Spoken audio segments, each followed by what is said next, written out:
দর্শক, আজকে সকাল থেকে যারা আপনারা আমাদের আয়োজনের সাথে ছিলেন তারা জানেন যে সকাল থেকেই আপনাদেরকে খবরের পেছনের খবর জানানোর চেষ্টা করছি, এবং যারা সেই সময়টাতে এই খবরগুলো আপনাদের সামনে উপস্থাপন করেছেন তাদের যে গল্প সেটিও আপনাদের সামনে তুলে ধরার চেষ্টা করছি। এবং এই মুহূর্তে নিউজরুম থেকে আমাদের দুই সহকর্মী মানজুর আল মতিন এবং জুনায়েদ খান সিনিয়র রিপোর্টার তাদের সঙ্গে কথা বলে আসলে তখনকার তাদের যে স্মৃতি সেটি একটু মনে করার চেষ্টা করব। মানজুর, প্রথমে আমি আপনার কাছে যেতে চাই, এবং আপনি উপস্থাপক, আপনাকে দর্শকরা উপস্থাপক হিসেবে দেখেই অভ্যস্ত, কিন্তু আজকে আপনার প্রশ্নের উত্তর দিতে হবে। সেটি হচ্ছে, খুব সম্ভবত আমি যদি ভুল না বলি 18 তারিখ বা 19 তারিখ কারফিউ জারি হয়ে গেল, এবং সবাই আজকে আমরা বলছি যে আমরা সাহস করে দেখিয়েছি, কিন্তু তার আগে কিন্তু একটা সময় গেছে যখন বাংলাদেশের কোনো টিভি চ্যানেলেই এই সংক্রান্ত কোনো খবরই যাচ্ছিল না বা দেয়া যাচ্ছিল না, দেওয়ার মতো অবস্থায় আমরা ছিলাম না। সেই সময়টাতে আমার মনে আছে 22 তারিখ খুব সম্ভবত আমার নিউজ ছিল, এবং আপনি ফোনে আমাকে বললেন যে আপনারা কিভাবে কিছুই দেখাচ্ছেন না, কিভাবে এই নিউজ আপনি পড়ছেন। তারপর রাতে আপনার টক শো ছিল, এবং তখন ইন্টারনেট বন্ধ, পুরো বাংলাদেশে কোথাও ইন্টারনেট নেই, এবং আপনি মুক্তবাক করতে এসেছেন রাতে। আপনার অতিথি ছিলেন জনাব বুলবুল এবং মঞ্জুরুল হাসান বুলবুল, এবং আপনি তখন পত্রিকা পড়ে আপনি জিজ্ঞেস করছিলেন, কারণ পত্রিকায় আসছিল মৃতের সংখ্যা, কিন্তু আমাদের টিভি চ্যানেলগুলোতে আসলে আমরা দেখাতে পারছিলাম না। তো পত্রিকা পড়ে পড়ে আপনি জিজ্ঞেস করছিলেন খুব কঠিন কঠিন কিছু প্রশ্ন, যেগুলো বাংলাদেশের কোনো টিভি চ্যানেলে, কোনো সংবাদ মাধ্যমে, শুধুমাত্র পত্রিকা ছাড়া কারা কারা এই তথ্য দেওয়ার সাহস পাচ্ছিল না।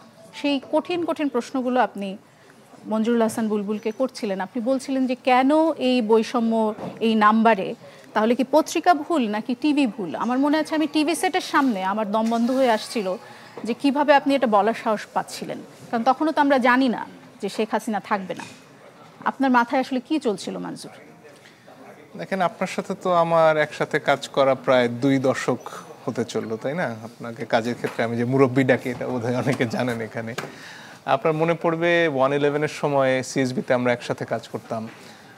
সেই রাতে যখন সিএসবি নিউজে ওই ধরনের একটা ঘটনা ঘটেছিল, বাংলাদেশের প্রথম নিউজ চ্যানেল, যে একটা খবর দেয়া হবে কি হবে না, আমাদের কয়েকজনকে ধরে থানায় নিয়ে যাওয়া হলো, এবং সেই রাত্রে আমাদের টেলিভিশন স্টেশনের চারপাশে সেনাবাহিনীর 2টো পিকআপ ভর্তি সৈন্যরা আসলেন, ঘিরে ফেললেন, এবং আমরা জানতাম যে আমরা অবরুদ্ধ এবং 111 শুরু হয়ে গেছে পুরো দেশ জুড়ে। সেই সময় থেকেই আসলে আমাদের এক ধরনের অভ্যাস বলতে পারেন, আপনারও আছে সেটা আমি জানি ভালো করেই, যে নিজেদের কাজটা করার চেষ্টা করা। খুব বড় কিছু না, কিন্তু একজন সাংবাদিকের কাজ হচ্ছে প্রশ্ন করা, যেখানে যে সমস্যা হচ্ছে সেটা জানতে চাওয়া, এবং সেই পেশাগত দায়িত্ব থেকেই আসলে সেদিন প্রশ্ন করা। কারণ আমার এর চেয়ে অনেক বেশি দমবন্ধ লাগছিল যখন আমি যে স্টেশনে এতদিন ধরে কাজ করছি সেখানে কিছুই আমরা দেখাতে পারছি না। আমি জানি আমার সহকর্মীদের বুক ফেটে যাচ্ছে, তারা এত হত্যাকাণ্ডের কথা বলতে পারছেন না, তারা প্রচণ্ড চাপে আছেন। কিন্তু একটু আগে যে জুমাতুল বিদা যে কথা বলছিলেন, যে আমাদের অভিজ্ঞতা আছে সিএসবি নিউজে কাজ করার, যেখানে একটা স্টেশন বন্ধ হয়ে যাওয়ার পরে আসলে কি হয় কর্মীদের, এতগুলো পরিবারের কি হয়, আমাদের দেখার অভিজ্ঞতা আছে। এবং সেই চিন্তা কিন্তু প্রত্যেক সংবাদকর্মী যারা মাইক্রোফোনের সামনে কিছু বলছেন তার থাকে, যে আমার সততার সাথে পেশাগত কাজটা করতে গেলে কিন্তু আমার স্টেশন বন্ধ হতে পারে এবং অনেকগুলো পরিবারের রুটি রুজির ব্যবস্থা বন্ধ হয়ে যেতে পারে। কিন্তু সে দায়িত্ব মাথায় রেখেও দেশের প্রতি এবং সাধারণ মানুষ যারা আসলে জীবন দিচ্ছিলেন তাদের প্রতি দায়িত্বের ওজন যে তার চেয়ে অনেক বেশি, সেটা মাথায় রেখেই প্রশ্নগুলো আমাদের আসলে করতে হয়। এবং জুমা একটু আগে বলছিলেন যে কিভাবে চ্যানেল বন্ধ হয়ে গিয়েছিল একটা সময়ের জন্য, এবং এই যে হুমকি প্রতিনিয়তই আসতো, যখন টকশোতে প্রশ্ন করছি তখনও কিন্তু সেই হুমকি আসছে। আমাদের তখনকার এক্সিকিউটিভ ডিরেক্টর তালুক মামুনকে বারবার ফোন করা হয়েছে। আমার মনে পড়ে তথ্য প্রতিমন্ত্রী আমার ছবি পাঠিয়ে তাকে বলছিলেন যে হ্যাঁ, আপনাদের প্রেজেন্টার এসব করে বেড়াচ্ছে ওই রিটটা করার পরে। ফলে এই নানামুখী চাপের মধ্যেও কিন্তু সাংবাদিকের কাজ হচ্ছে প্রশ্নগুলো করতে থাকা। এবং তিনি আপনাকে এই অনুষ্ঠানের সময়ও খুব সম্ভবত টেক্সট করছিলেন। প্রোগ্রামের পরে আপনার সঙ্গে আমার দেখা হয়েছিল। প্রোগ্রামের পরে যে আপনি বাসায় গেলেন তখন কি কিছুটা অনিরাপদ বোধ করেছিলেন, বা তারপর থেকে যে 5 অগস্ট পর্যন্ত যে সময়টা, এটা আসলে 18 তারিখের পর থেকে আসলে অনিরাপদ বোধ করার অবস্থা আমাদের ছিল না। কারণ 18 তারিখ আপনি জানেন যে পুরো ঢাকায় কি অবস্থা ছিল। ধানমন্ডি 27-এ রাস্তায় আমি ছিলাম, আমার স্ত্রী সারা আহমেদ, আমার বন্ধুরা সহ আমরা ছিলাম, এবং সেদিন আমার হাতে ক্যামেরা ছিল, আমি ছবি তোলার যখন চেষ্টা করছিলাম আমার দিকেই গুলি করা হয়েছিল। এবং সেদিন যখন বাসায় এসে খবর পেলাম যে ফারহান ফায়াজ ওইখানেই শহীদ হয়েছেন, আমার স্কুলের ছোট ভাই, তখন এটা মনে হয়নি যে ওই গুলিটা যে আমার গায়ে লাগেনি সেজন্য আমি আনন্দিত হব, তেমন মনে হয়নি। আমার কষ্ট লেগেছে যে আমি তো জীবনে 40টা বছর দেখেছি, ফারহান তো সেটা দেখতে পারলেন না। এবং এই যে শিশুদের হত্যা করা হচ্ছে, রিয়া গোপকে হত্যা করা হয়েছে, বাসার মধ্যে চোখে গুলি লেগে মাথার পেছন দিয়ে বেরিয়ে গেছে, মা তাকিয়ে দেখেছেন যে তার সন্তানের মগজ রক্ত সারা বাড়িতে ছড়িয়ে গেছে, সেগুলো দেখার পর আসলে নিজেদের কথা আমার মনে হয় না খুব বেশি মানুষ ভেবেছেন। প্রতিবাদ করতে হতো, প্রতিবাদ করেছি, যার যার জায়গা থেকে পেশাগত দায়িত্ব সততার সাথে পালন করার চেষ্টা করেছি। এটাই বোধহয় বাংলাদেশের বেশিরভাগ মানুষের অবস্থা ছিল তখন। মঞ্জুর, এই যে আপনি রিডটা করলেন, আপনি কি জানতেন, পরিকল্পনা করে কি কিছু করেছেন? তখন পরিকল্পনার আসলে খুব একটা সুযোগ ছিল না, কারণ আমরা আইনজীবীরা সেখানে সারা হোসেন যেমন ছিলেন, অনিকার হক ছিলেন, জেডাই খান পান্না ছিলেন, আমরা সবাই মিলে একটা গণতদন্ত করার চেষ্টা করছিলাম, গণতদন্ত কমিটি করার চেষ্টা করছিলাম। সেটার যে গ্রুপ ছিল সেখানেই সকালবেলা আইনুন নাহার মেসেজ পাঠালেন যে আমরা কি কিছুই করতে পারি না, কারণ বাচ্চারা আবার নামবে, আবার গুলি হবে। সেখানে একটা কিছু করার চেষ্টা, ফলাফল আসবে এটাও আমরা ভাবিনি, এত তাড়াতাড়ি শেখ হাসিনা পালিয়ে যাবেন এটাও আমাদের মাথায় ছিল না। আমাদের মাথায় ছিল যে লড়াইটা করতে হবে, প্রতিবাদ করতে হবে, পরিণাম কি হবে, বেঁচে থাকবো কি থাকবো না, এটা ভাবার সময় বা সুযোগ আসলে ওই 36 দিনে কারোই ছিল না। গণ অভ্যুত্থানে যদি শেখ হাসিনার সরকারের পতন না হতো তাহলে আসলে আপনার সাথে আমার আর দেখা হতো কিনা বা আপনার সাথে দাঁড়িয়ে ভাবে কথা বলা হতো কিনা মঞ্জুর আমি জানি না। জুনায়েদ খান, আপনার কাছে যেতে চাই, আপনি 5 অগাস্ট যখন শেখ হাসিনার পতন হলো, যখন খবরটা জানলেন, সেই সময়ের স্মৃতি যদি একটু বলেন। আপনি তো গণভবনে গিয়েছিলেন। আমি যেহেতু আওয়ামী লীগ বিট এবং শেখ হাসিনার বিট কাভার করতাম চ্যানেল 24 থেকে, সেই দায়িত্বটাই আমাকে দেওয়া হয়েছিল। তো আমি সকাল থেকেই ধানমন্ডিতে আওয়ামী লীগ সভানেত্রী সাবেক প্রধানমন্ত্রী শেখ হাসিনার যেই কার্যালয়, ব্যক্তিগত কার্যালয়, সেই কার্যালয়ে অবস্থান করছিলাম। সেটা আমি সকাল 9:30 থেকে একেবারে 2:30-3টা পর্যন্ত ওই জায়গাতেই ছিলাম। তো সেখানে সকাল থেকেই গিয়ে আমরা এক ধরনের পিনপত নীরবতা পেয়েছি। 2-1 জন স্টাফ এবং কয়েকজন পুলিশ সদস্য ছাড়া তৎকালীন সেই আওয়ামী লীগের সভাপতির কার্যালয়ে আর কাউকে আমরা পাইনি। কোনো নেতা কর্মী কেউ সেখানে মুভ করেনি।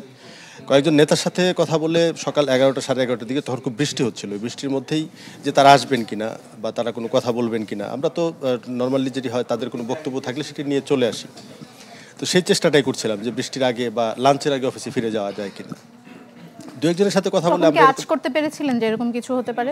নেতারা অনেকেই আজ করতে পেরেছিলেন, কারণ তারা অফিসে আসেননি, তারা বিভিন্ন জায়গায় মুভ করছিলেন, নিরাপদ আশ্রয়ের দিকে যাচ্ছিলেন। 2-1 জন আমাদেরকে সেই কথাও বলছিলেন। তো সেখান থেকে যখন বের হয়ে আসি, সেনাপ্রধানের 2টার সময় ভাষণ দেওয়ার কথা ছিল, সেটি হলো না। তারপরে আমরা বের হয়ে আসি এবং সেদিন ওই কার্যালয়ে আমি সাংবাদিকদের মধ্যে আমি এবং কয়েকজন পত্রিকার সাংবাদিক ছিল। তো আমি যখন ফিরে আসি তখন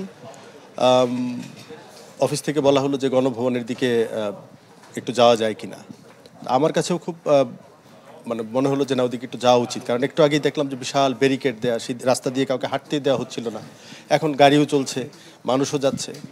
তো গণভবনের সামনে গিয়ে পৌঁছানোর পর তারপর থেকে অফিসের সাথে আমার আর যোগাযোগটা ওইভাবে হচ্ছিল না, কারণ মোবাইলের নেটওয়ার্ক সমস্যা করছিল, হাজার হাজার মানুষ চতুর্দিক থেকে যাচ্ছিল। তো গণভবনে ঢোকার সময় আমাদের যে লাইভের যন্ত্র যেটি থাকে, ব্যাকপ্যাক, সেটি অন করে দিয়ে আমার সাথে ক্যামেরা পার্সন ছিল, আমাদের senior camera person Mominul Haque Affan. সে আমার সামনে সামনে যাচ্ছে, আমি পেছনে পেছনে যাচ্ছি এবং মানুষের ঢল তখন গণভবনের ভেতরে ঢুকে গেছে। আমরা এর আগে কিন্তু আমার সহকর্মী সম্রাট ঢুকেছিল, কিন্তু সে আসলে ঢোকার পরই যারা গণভবনের ভেতরে সাধারণ মানুষ যারা ঢুকেছিল তাদের আক্রোশের শিকার হয় এবং সে বের হয়ে আসতে বাধ্য হয়। তারপর সেখান থেকে একেবারে গণভবন গেট থেকে শেখ হাসিনা আর যে বেডরুম, অর্থাৎ দোতলার যে বেডরুম, সেই বেডরুম পর্যন্ত যাওয়া যে এই হয়তো 20 বা 25 মিনিটের একটি হাঁটার রাস্তা ওই সময়ের, কিন্তু এটি আমার কাছে মনে হয়েছে 1000 বছরের রাস্তা, 1000 বছরের পথ। এর মধ্যে যে কত অভিজ্ঞতা, কত কিছু মানুষজন, এই যে আপনারা দেখতে পেয়েছেন যে শাড়ি নিয়ে যাচ্ছে, হাঁস, কারোর হাতে রুই মাছ, কারোর হাতে, এবং কাউকে গিয়ে দেখছি যে যেই কিচেন রুম সেখানে টেবিলের উপর বসে খাচ্ছে, হ্যাঁ, কাউকে দেখছি ওই যে লেকের মধ্যে সাঁতরাচ্ছে, বেডরুমে কেউ খাটের উপর শুয়ে আছেন, নানান রকম অভিজ্ঞতা। এবং একজন সেখানে ছিল যে তিনি নানা রকম জিনিসপত্র সেখান থেকে গুছিয়ে নিয়ে একটি চাদরের মধ্যে বেঁধে নিয়ে যাবেন সেই পরিকল্পনায়, কিন্তু এটা আবার আরেকজন নিয়ে যাচ্ছিল।